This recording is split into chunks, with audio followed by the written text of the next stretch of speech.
Hello everyone, my name is Surabhi Singh और आज मैं आपसे ओएसआई मॉडल में ट्रांसपोर्ट लेयर के बारे में बात करने जा रही हूँ। इसके पहले मैंने आपसे नेटवर्क लेयर के बारे में बात की थी और अगर आपको प्रॉपर इन्फॉर्मेशन चाहिए ओएसआई मॉडल की हर एक लेयर के बारे में तो उसका लिंक आपको डिस्क्रिप्शन बॉक्स में मिल जाएगा। तो चलिए शुरू करते हैं। ट्रांसपोर्ट लेयर की क्या क्या रिस्पॉन्सिबिलिटी होती है किसी भी डेटा को एक सेंडर से रिसीवर की साइड भेजने के लिए। यहाँ पर आप आपसे अगर बात करूँ तो पिछले वीडियो में मैंने आपसे बताया था कि नेटवर्क लेयर कैसे एक डिवाइस से दूसरे डिवाइस पर डेटा को ट्रांसफ़र करता है, यानी एक राउटर यानी बहुत सारे जो राउटर होते हैं तो राउटर के थ्रू कौन सा पाथ लेगा ये चीज़ आपकी नेटवर्क लेयर डिसाइड करती है। अगर अब हम यहाँ पर ट्रांसपोर्ट लेयर की बात करते हैं तो ट्रांसपोर्ट लेयर आपका क्या काम करता है बेसिकली ओएसआई लेयर में। सपोज़ अगर आप इस डायग्राम को देख रहे होंगे तो आपको बहुत अच्छे से क्लियर होगा। Let me zoom it. हाँ, ये देखिए, ये आपका सपोज A2 कंप्यूटर है। इस कंप्यूटर से अगर आपको कोई भी डेटा, कोई भी इंफॉर्मेशन, कोई भी ऑडियो वीडियो फाइल आपको भेजनी है इस सर्वर की B1 कंप्यूटर पर, तो सबसे पहले आपका ये जो A2 है, A2 एक कंप्यूटर, एक पीसी, एक मोबाइल, कुछ भी हो सकता है। यहाँ से डेटा सबसे पहले कहाँ पर जाएगा? राउटर पर। तो ये काम इस कंप्यूटर से डेटा राउटर तक पहुँचाने का काम कौन करता है? Data link layer. उसके बाद से एक राउटर से दूसरे राउटर पर डेटा पहुँचाने का काम आपका क्या करता है? नेटवर्क लेयर करता है। अब डिफरेंट राउटर के थ्रू आपका उस सर्वर तक पहुंच गया जिस सर्वर में आपका वो कंप्यूटर है, यानी इस कंप्यूटर में आपका पर्टिकुलर एप्लीकेशन तक पहुंचाने का काम कौन करता है? Transport layer.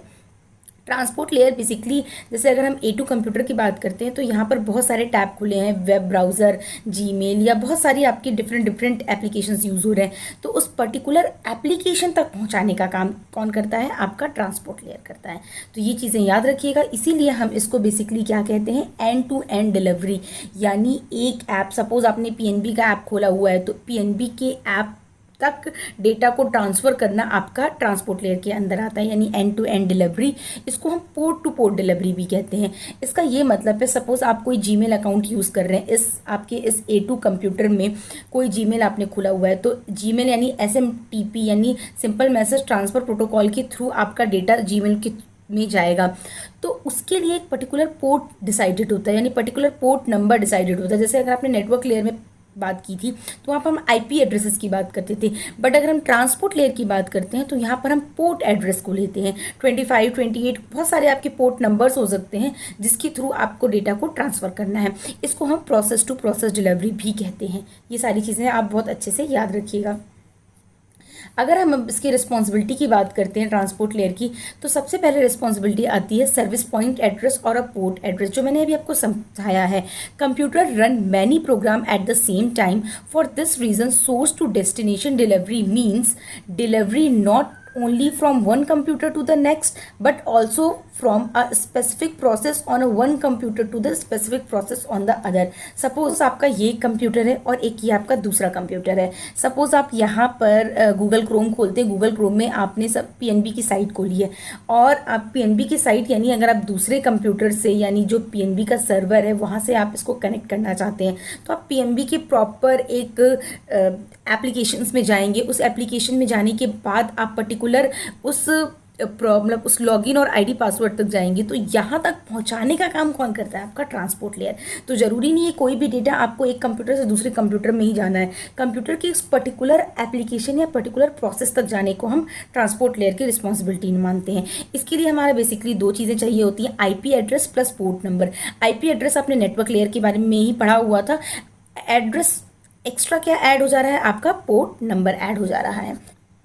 नेक्स्ट आता है आपका सेगमेंट एंड रीअसेंबली। जैसा मैंने आपको बताया था कि आपकी बहुत सारी यानी 7 लेयर्स होती हैं और देखा जाए तो आपका ट्रांसपोर्ट लेयर 4th नंबर पे होता है। Application layer, session layer, presentation layer and transport layer.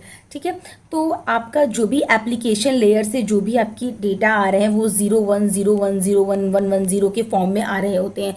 तो इस कंटिन्यूस इस डेटा को आने पे आप डायरेक्ट इसको आप नेटवर्क लेयर पे नहीं भेज सकते हो, आपको इसके सेगमेंट को बनाना होगा, यानी इसको एक सेगमेंट में प्रॉपर फॉर्म में यानी सेगमेंट में करके इसके आगे या तो हेडर और बाकी सारी चीज़ें को लगाना होगा। तो इस प्रोसेस को हम कहते हैं सेगमेंट या रीअसेंबली, जो कि आपका ट्रांसपोर्ट लेयर करता है।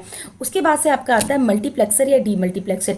यानी सपोज आपने गूगल क्रोम में एक जगह जीमेल खोला हुआ है, यहाँ पर एक जगह याहू खोला हुआ है और आपको दूसरे कंप्यूटर में ये डेटा भेजना है। तो ऐसा नहीं है कि जीमेल के लिए आप अलग से एक कनेक्शन करेंगे या याहू के लिए अलग एक कनेक्शन करेंगे। आपको इस जीमेल से कोई डेटा भेजना है या याहू के मेल से कोई भी डेटा भेजना है, तो ये सारा डेटा जो है आपका किसी एक जगह पर जाकर एक मल्टीप्लेक्सिंग हो जाती है। यानी आप एक मल्टीप्लेक्सर का मतलब है कि ये सारे डेटा आपके एक ही पाथ से जाते हैं, इंटरनेट के थ्रू जाते हैं। तो आपका ट्रांसपोर्ट लेयर का काम मल्टीप्लेक्सिंग एंड डीमल्टीप्लेक्सिंग का भी है। उसके बाद जो सबसे इंपॉर्टेंट आता है, जहाँ से क्वेश्चंस आने की सबसे ज़्यादा पॉसिबिलिटी है, that is connection less service and connection oriented service. जो आपने कनेक्शन किया है वो आपकी कनेक्शन लेस है या कनेक्शन ओरिएंटेड है। कनेक्शन लेस सर्विस की बात करते हैं तो यानी हम इसमें कोई भी कनेक्शन नहीं इस्टेब्लिश करते हैं।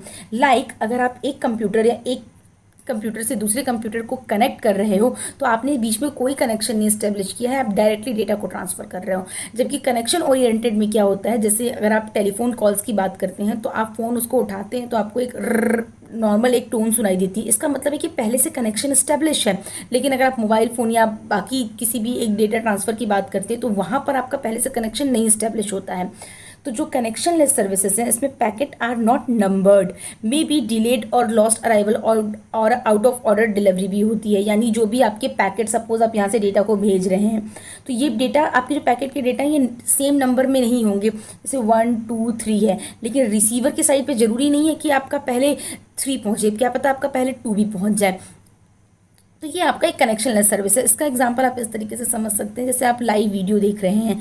अगर आप लाइव वीडियो देख रहे होते हैं और सपोज आपका कोई डेटा छूट गया होता है या आप लाइव क्रिकेट मैच देख रहे होते हैं, तो सपोज नेटवर्क की वजह से, प्रॉब्लम की वजह से या किसी बारिश वगैरह की वजह से आपका क्या होता है, कनेक्शन फेल हो जाता है। तो ऐसे में आपका डेटा आपके पास सही टाइम पर नहीं पहुँचेगा। कभी आपकी देखते हैं कि वॉइस पहले पहुँच जाती है, स्क्रीन नहीं आ रही है, स्क्रीन पहले पहुँच जाती है, वॉइस नहीं आ रही होती है। तो इन सबको हम बोलते हैं कनेक्शन लेस सर्विसेज।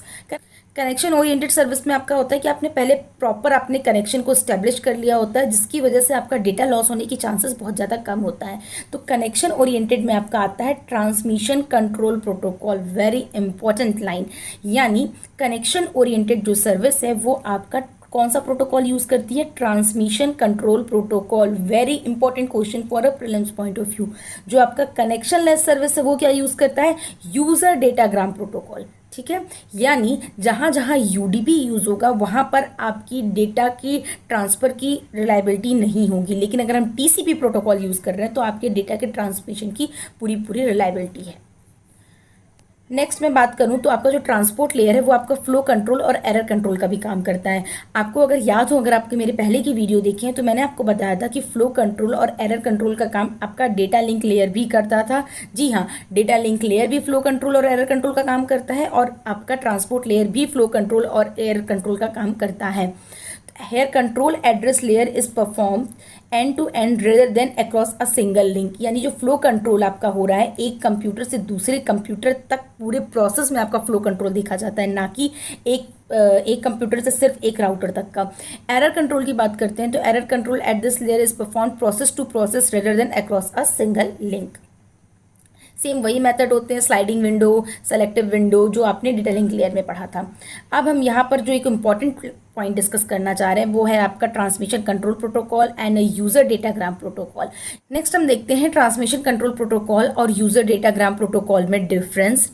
अभी मैंने आपको बताया जो आपका ट्रांसमिशन कंट्रोल प्रोटोकॉल है वो आपका कनेक्शन ओरिएंटेड प्रोटोकॉल है। बहुत इंपॉर्टेंट लाइन है, ये चीज़ आप बहुत अच्छे से समझ लीजिएगा। कनेक्शन ओरिएंटेड मतलब कौन सा प्रोटोकॉल, ट्रांसमिशन कंट्रोल प्रोटोकॉल। और अगर आपका कनेक्शन लेस प्रोटोकॉल की बात कर रही हूँ तो वो आपका यूज़र डेटाग्राम प्रोटोकॉल है। जो आपका ट्रांसमिशन कंट्रोल प्रोटोकॉल है वो आपका रिलायबिलिटी देता है। रिलायबिलिटी का मतलब है कि वो डेटा जो हमने यहाँ से ट्रांसफ़र किया है वो आप तक पहुँचेगा ही। सपोज़ मैं आपको जीमेल की बात करती हूँ, अगर आपने कोई भी लेटर या कोई भी इंफॉर्मेशन जीमेल के थ्रू भेजी है और आपसे सेंड हो गई है तो वो रिसीवर तक पहुंचेगी ही पहुंचेगी। लेकिन अगर आपने कोई भी लेटर को पोस्ट ऑफिस के थ्रू पोस्ट किया हुआ है तो इस चीज़ की श्योरिटी नहीं है कि वो वहाँ तक पहुँचेगा कि नहीं पहुँचेगा।